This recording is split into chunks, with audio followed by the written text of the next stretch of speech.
नमस्कार, स्वागत है आपका जस्ट इंडिया में और मैं हूं आपके साथ मुस्कान। रुक करेंगे उन तमाम खबरों का जिनका सरोकार है आपसे। खबरों के प्रायोजक हैं आरोग्य मास्क लगाएं, कोरोना से सुरक्षित रहें। Kamal Chalk Industries, a trusted school of chalk, manufacturers and suppliers of chalk, color chalk, duster, mask, sanitizer, etc. Asian colour coated इस्पात लिमिटेड, आपका विश्वास हमारी पहचान। मेडिफिर international, taken a step to keep you safe from corona virus. रंज किया showroom in Rohtak and Bahadurgarh. Showroom पर आएं, टेस्ट ड्राइव लें और गाड़ी बुक कराएं। हरियाणा की आर्थिक राजधानी कहे जाने वाले ग्लोबल सिटी गुरुग्राम को विश्व के मानचित्र पर उभारने की एक और पहल करते हुए हरियाणा के मुख्यमंत्री मनोहर लाल ने गुरुग्राम को देश का स्मार्टेस्ट सिटी बनाने की घोषणा की है। इस कड़ी में उन्होंने मानेसर में अलग से नया नगर निगम बनाने और इस क्षेत्र में न्यू गुरुग्राम शहर विकसित करने के प्रस्ताव का सुझाव दिया है। इसी कड़ी में मुख्यमंत्री वीडियो कॉन्फ्रेंसिंग के माध्यम से गुरुग्राम में प्रोजेक्ट ट्वेयर केयर और गुरुग्राम मेहरौली रोड पर गुरुग्राम के प्रवेश मार्ग के सौंदर्यीकरण की 2 परियोजनाओं के लोकार्पण के मौके पर ये बातचीत कर रहे थे। मुख्यमंत्री ने कहा कि राष्ट्रीय राजधानी क्षेत्र में गुरुग्राम और फरीदाबाद महानगर होने के नाते यहाँ दोनों शहरों के लिए अलग से महानगर विकास प्राधिकरण पहले ही गठित किए जा चुके हैं। इन शहरों में वायु प्रदूषण हम सब के लिए एक चिंता का विषय है और इसी को देखते हुए वायु को साफ करने के लिए आज 2 प्रोजेक्ट एयर केयर योजनाओं की शुरुआत की गई है। उन्होंने कहा कि गुरुग्राम के लोगों को त्वरित प्रशासनिक सेवाएं उपलब्ध करवाने के लिए भी यहां पर लगभग 180 करोड़ रुपए की लागत से टावर ऑफ जस्टिस का निर्माण भी किया जाएगा। कि वायु शोधन केंद्र अगर इस प्रक्रिया को आगे बढ़ा करके लोगों के जीवन को एक शुद्ध वायु ये ग्रहण करने का एक अवसर प्रदान करते हैं तो दीर्घायु होंगे, स्वस्थ होंगे और ये जो शहर इसमें जो भी कोई हम काम करते हैं तो इसका असर बहुत दूर तक जाता है। गुरुग्राम क्योंकि जो बड़ी कंपनियां हैं फॉर्चून 500 उसमें से लगभग 250 कंपनियों के तो जो कार्यालय अपने हैं, हेडक्वार्टर्स हैं, वो गुरुग्राम में ही हैं और हज़ारों की संख्या में यहाँ वहाँ के एम्प्लॉइज़ काम करते हैं। लाखों लोग जो बाहर से आते हैं और यहाँ पर चाहे उद्योग में काम करते हैं, व्यापार में करते हैं, सर्विसेज के नाते से काम करते हैं, उन सबको एक सुंदर शहर ये मिले, ये सबकी अपेक्षा है। तो इस अवसर पर मैं आप सबको हार्दिक बधाई और शुभकामना देता हूँ। वहीं बड़ौदा उपचुनाव में जननायक जनता पार्टी के वोट बीजेपी को पूरी तरह शिफ्ट नहीं होने के मुद्दे पर हरियाणा की सियासत गर्मा गई है। बड़ौदा उपचुनाव के नतीजे पर मुख्यमंत्री मनोहर लाल की प्रतिक्रिया आने के बाद डिप्टी सीएम दुष्यंत चौटाला ने भी खुलकर अपनी प्रतिक्रिया दी है। सीएम मनोहर लाल ने कहा था कि बड़ौदा में जेजेपी के पूरे वोट मिल जाते तो बीजेपी की जीत तय थी। इस पर दुष्यंत चौटाला ने कहा कि सब जानते हैं कि किसको कितने वोट मिले हैं। दुष्यंत चौटाला जेजेपी के वरिष्ठ राष्ट्रीय उपाध्यक्ष भी हैं। जेजेपी के राष्ट्रीय अध्यक्ष अजय चौटाला ने भी कहा कि आगे कमियों को दूर करेंगे। वहीं दुष्यंत चौटाला का ये बयान इसलिए महत्वपूर्ण है क्योंकि मुख्यमंत्री मनोहर लाल ने कहा था कि अगर जननायक जनता पार्टी के पूरे वोट बीजेपी को मिल जाते तो हम 80,000 के आसपास वोट हासिल कर सकते थे और चुनाव को जीत सकते थे। वहीं मनोहर लाल के बयान के बाद दुष्यंत चौटाला ने कहा कि बड़ौदा में बीजेपी और जेजेपी मिलकर चुनाव लड़ रहे थे। दोनों के मिलकर चुनाव लड़ने की वजह से ही गठबंधन के उम्मीदवार को 50,000 वोट मिल पाए हैं। वहीं बीजेपी के डिप्टी स्पीकर रणबीर गंगवा जींद पहुंचे, जहां उन्होंने बड़ौदा उपचुनाव में हार के कारण पर बड़ा बयान दिया। उनका कहना है कि बड़ौदा में कांग्रेस के भ्रामक प्रचार की वजह से बड़ौदा की जनता बहक गई, जो बीजेपी की हार का कारण बना।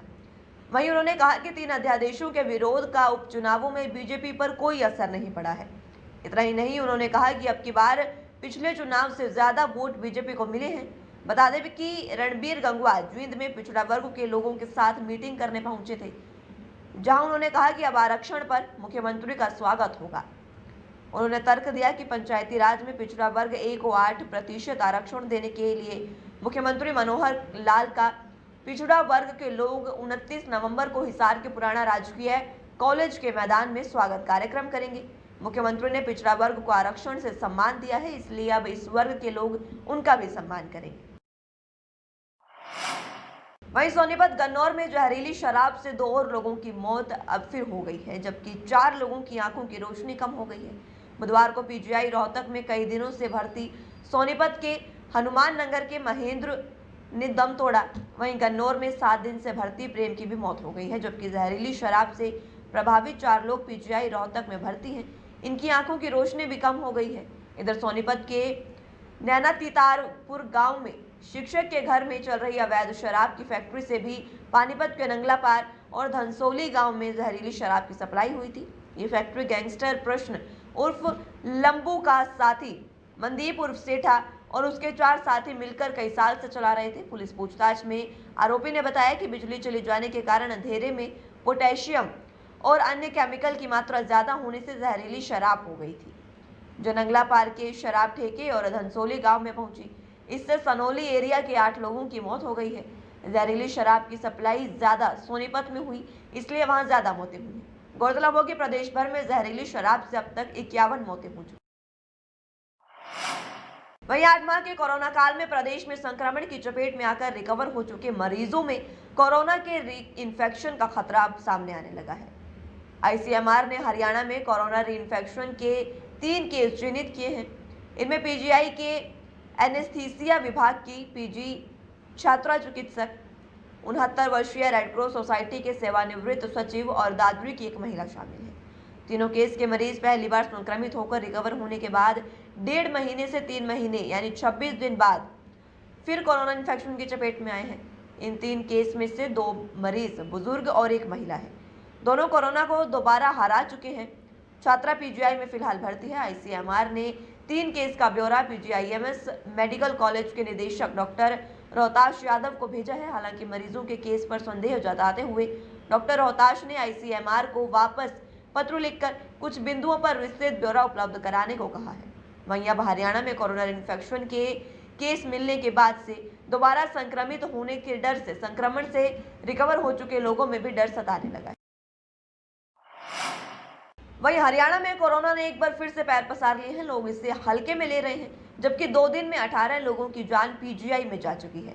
मंगलवार को 7 और बुधवार को 11 लोगों की मौत हुई। मृतकों में अलग अलग जिलों के लोग शामिल हैं। कोविड-19 और खतरनाक होता जा रहा है, इसलिए सावधानी बरतें और लापरवाही ना करें।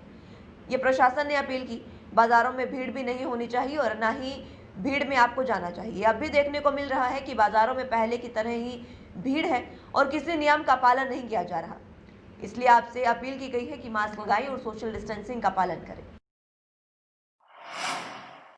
वहीं ये खबर रोहतक से है, जहां पर नगर निगम पर एक बार फिर से सवाल उठने लगे हैं। दरअसल एक दीवार यहां पर पिछले 2 महीने से गिरी है और उसके बाद अभी तक प्रशासन ने भी इस पर कोई अमल नहीं किया है।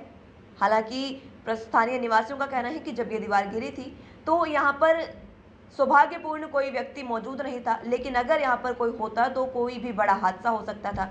और अभी भी जो दीवारें हैं वो इसी तरह से टूटी हुई हैं, लेकिन प्रशासनिक अधिकारी इस पर कोई भी सूद नहीं ले रहे हैं। और वहीं स्थानीय निवासी ने यह आरोप भी लगाया कि इस दौरान मसाला इस दीवार में नहीं है, मात्र उंगली लगाने से ये दीवार गिर सकती है, यानी घटिया सामग्री के इस्तेमाल का भी आरोप लगाया है। भ्रष्टाचार की भी बात यहाँ पर सामने आई है।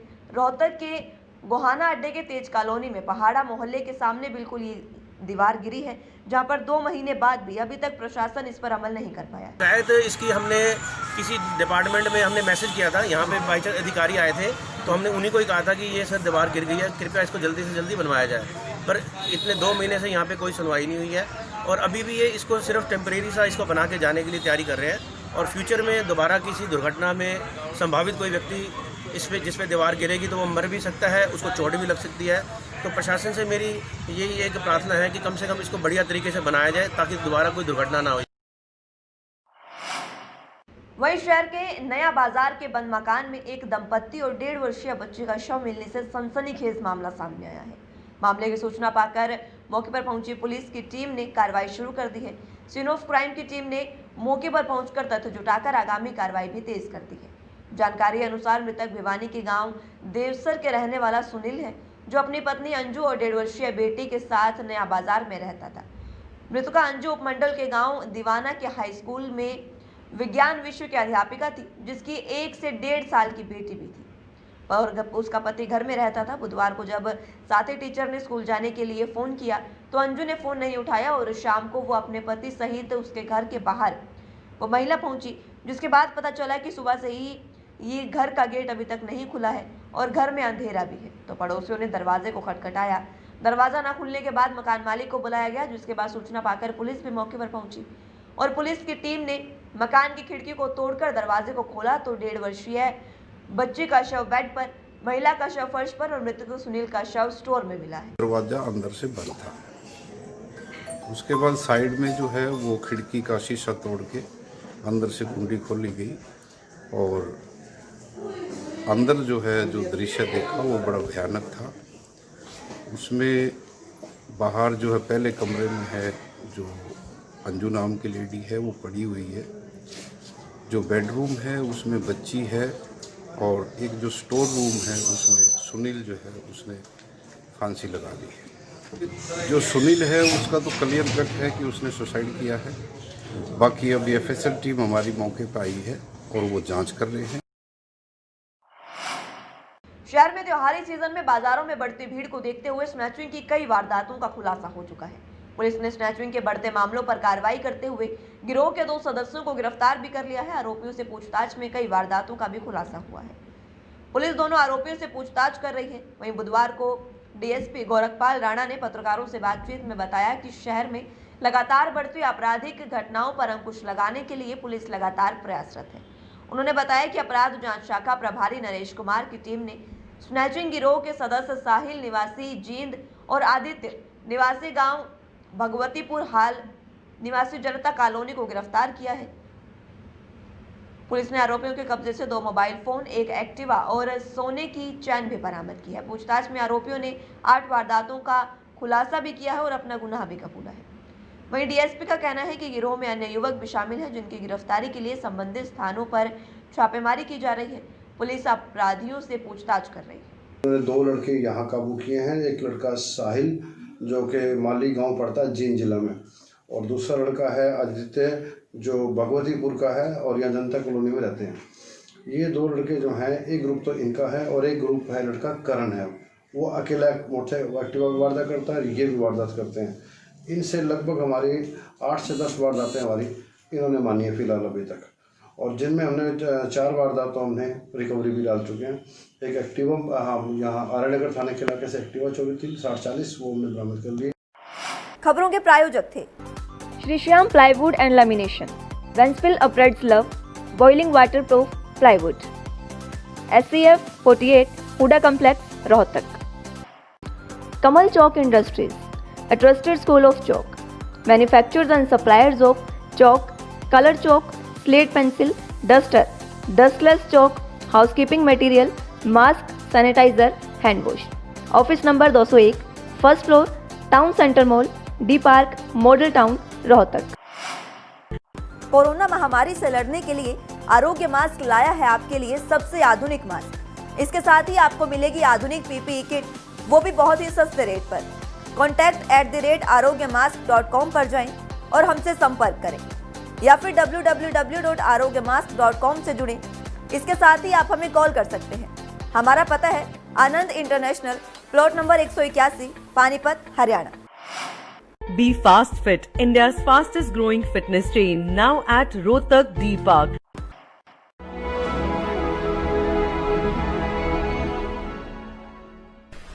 चाचा, आपने नया घर बनवाया है तो घर की छत पर कौन सी शीट लगवाई है?